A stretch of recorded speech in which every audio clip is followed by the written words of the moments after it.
Praise the lord. આજે આપણે દાનિયેલ 6 અને તેની 10મી કલમમાંથી પ્રભુના વચનો જોવાના છે। વચન આ પ્રમાણે છે, જ્યારે દાનિયેલે જાણ્યું કે ફરમાન ઉપર સહી કરવામાં આવી છે, ત્યારે તે પોતાના ઘેર ગયો। તેના ઓરડાની બારીઓ તો યરૂશાલેમ તરફ ઉઘાડી રહેતી હતી, અને તે અગાઉ કરતો હતો તેમ દિવસમાં 3 વાર ઘૂંટણીએ પડીને તેણે પ્રાર્થના કરી ને પોતાના ઈશ્વરની આભાર સ્તુતિ કરી। આમીન। આ પ્રભુનું વચન છે। આજનો આપણો વિષય છે પ્રાર્થનામાં સમર્પિત સત્યનિષ્ઠા। દાનિયેલનું પુસ્તક તેનો 6ઠો અધ્યાય 10મી કલમ, અને આ કલમ આપણે ઘણી બધી વખત વાંચી છે, અને એમાં જે પ્રાર્થનાનો ઉલ્લેખ છે તેના વિશે આપણે ઘણા બધા સંદેશાઓ, પ્રભુની વાતો આપણે સાંભળી છે, વાંચી હશે। પ્રાર્થના અને સત્યનિષ્ઠા એટલે કે પ્રમાણિકતા, એની વચ્ચે એ સીધો સંબંધ છે। ઈશ્વર જેમનો સૌથી વધુ અસરકારક રીતે ઉપયોગ કરતા કરે છે, તેઓ પ્રાર્થનામાં અત્યંત ઉત્સાહી, પ્રાર્થનામાં સળગતા અને પ્રાર્થનામાં એ વ્યક્તિઓ એ પ્રમાણિક હોય છે, સત્યનિષ્ઠ હોય છે।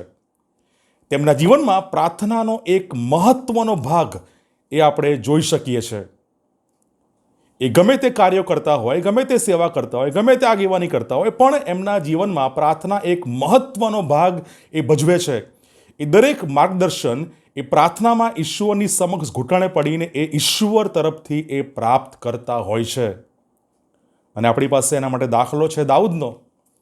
ગીતશાસ્ત્ર 55 અને 17મી કલમમાં એ નોંધે છે, સાંજે, સવારે તથા બપોરે એ દાઉદ એ પ્રાર્થના કરે છે। એની પ્રાર્થનામાં આપણે જોઈ શકીએ છીએ એ ઈશ્વરને અરજ, વિનંતી, કબૂલાત, એ બધી બાબતો આપણે જોઈએ છે। સાંજે, સવારે, બપોરે એ દાઉદ પ્રાર્થના કરે છે। ગીતશાસ્ત્ર 55:17 અને ગીતશાસ્ત્ર 119 અને તેની 164મી કલમમાં એ નોંધે છે, રોજ 7 વાર એ ગીતશાસ્ત્રી એ પ્રાર્થના કરે છે। આમ દાઉદનું જીવન એ પ્રાર્થનામય જીવન છે। ઘણા બધા પડકારો, સંઘર્ષોમાંથી પસાર થાય છે, પણ એ નિત્ય એના જીવનમાં પ્રાર્થના મહત્વની બાબત એ બની રહે છે। અને દાનિયેલ પણ આ જ પદ્ધતિને એ અનુસરે છે। અને આપણે જોઈ શકીએ છીએ એ 10મી કલમ એ નોંધે છે, તેના ઓરડાની બારીઓ યરૂશાલેમની તરફ એ ઉઘાડી હતી।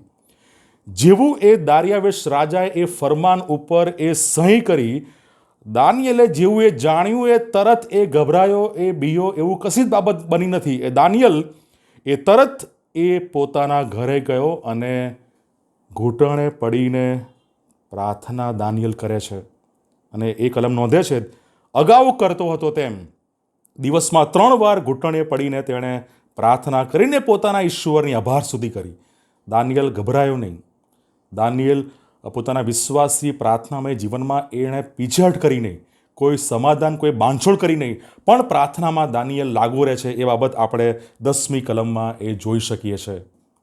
એના ઘરની બારીઓ એ હંમેશા યરૂશાલેમ તરફ એ ઉઘાડી રહેતી, અને હંમેશા એ દિવસમાં 3 વાર એ ઘૂંટણે પડીને એ ઈશ્વરની પ્રાર્થના કરે છે, આભાર સ્તુતિ કરે છે। દાનિયેલ જાણે છે એ દારિયાવેશનો હુકમ, દારિયાવેશ રાજાએ એ હુકમ પર સહી કરી છે। એને ખબર છે કે જો એ હુકમ નહીં પાડે તો એના શા હાલ થવાના છે।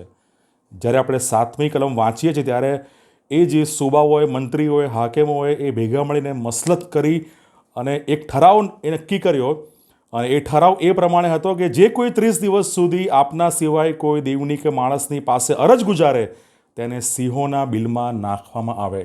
દાનિયેલને ખબર હતી કે જો એ હુકમ નહીં પાડે તો તેનો નાશ નિશ્ચિત છે, તેને સિંહોના બિલમાં નાખવામાં આવશે। પણ દાનિયેલ પ્રાર્થનામય જીવનમાં એ પીછેહટ થતો નથી, પીછેહટ કરતો નથી। પ્રાર્થનામય જીવનમાં એ બાંધછોડ કરતો નથી, વિશ્વાસમાં એ પાછો પડતો નથી, પણ અગાઉ કરતો હતો તેમ ઘૂંટણે પડીને દિવસમાં 3 વાર એ દાનિયેલ પ્રાર્થના કરે છે। ઈશ્વર પરના વિશ્વાસ અને પ્રાર્થનામય જીવનમાં દાનિયેલ કોઈ પણ પ્રકારનું સમાધાન એ કરતો નથી। દાનિયેલ માટે આ હિંમતવાન નિર્ણય એ સજાનો સામનો કરવો પડી શકે છે, કદાચ સતાવણી સહન કરવી પડી શકે છે, મરણની બીક એની સામે છે, કારણ કે હુકમ પર સહી થયેલી છે કે સિંહોના બિલમાં નાખવામાં આવશે, પણ દાનિયેલ એ પ્રાર્થના કરે છે। આપણે જે કોઈ આત્મિક સંઘર્ષોનો સામનો કરી રહ્યા છે, આત્મિક લડાઈઓનો સામનો કરી રહ્યા છે, પણ તેના માટે આપણે પ્રાર્થનામાં ઘૂંટણે પડવાની જરૂર છે. પ્રાર્થનામાં વિશ્વાસુ સત્યનિષ્ઠ રહેવાની આપણે દરેકને એ જરૂર છે. આપણા જીવનના પ્રાર્થનાનો કેટલો ભાગ આપણે ઈશ્વરને માટે સમર્પિત કરીએ છીએ એ આપણે પોતે વિચારવું રહ્યું. સમયો પ્રસંગોમાં આપણે પ્રાર્થનામય જીવન જીવવાનો કદાચ એ દેખાડો કરતા હોઈએ, આડંબર કરતા હોઈએ, દમ કરતા હોઈએ, પણ રોજ ઈશ્વરની સમક્ષ આપણે કેટલી વાર પ્રાર્થનામાં જઈએ છીએ, કેટલી વાર ઈશ્વરની સાથે આપણે એ પ્રાર્થનામાં ઈશ્વરની સાથે સમય પસાર કરીએ છીએ એ આપણે વિચારવાનું જરૂરી છે. અને પાઉલ કલોસી 4 અને 2 એ આપણને ઉત્તેજન આપતા એ લખે છે, પ્રાર્થનામાં ખંતથી મળ્યા રહો, પ્રાર્થનામાં ખંતથી મંડ્યા રહો અને આભાર સ્તુતિ કરીને જાગૃત રહો. હાલના સમયોમાં આપણા આસપાસ ઘણા બધા લોકો એ આત્મિક રીતે એ મંદ છે, આત્મિક રીતે એ જાગૃત નથી, એ નાશકારક બાબતોમાં આગળ વધી રહ્યા છે. પણ જો જાગૃત થવું છે, જો આપણે આપણા કુટુંબે, આપણા સમાજે, આપણી મંડળીઓ જો જાગૃત થવું છે, તો પ્રાર્થનામાં ખંતથી મંડ્યા રહેવાની જરૂર છે. આભાર સ્તુતિ કરીને જાગૃત બનીએ એ આ દિવસોમાં બહુ જરૂરી છે. અને આપણી પાસે તો સૌથી શ્રેષ્ઠ દાખલો એ પ્રભુ ઈસુ ખ્રિસ્તનો છે. પ્રભુ ઈસુ ખ્રિસ્તની પ્રાર્થનાની રીત શું હતી?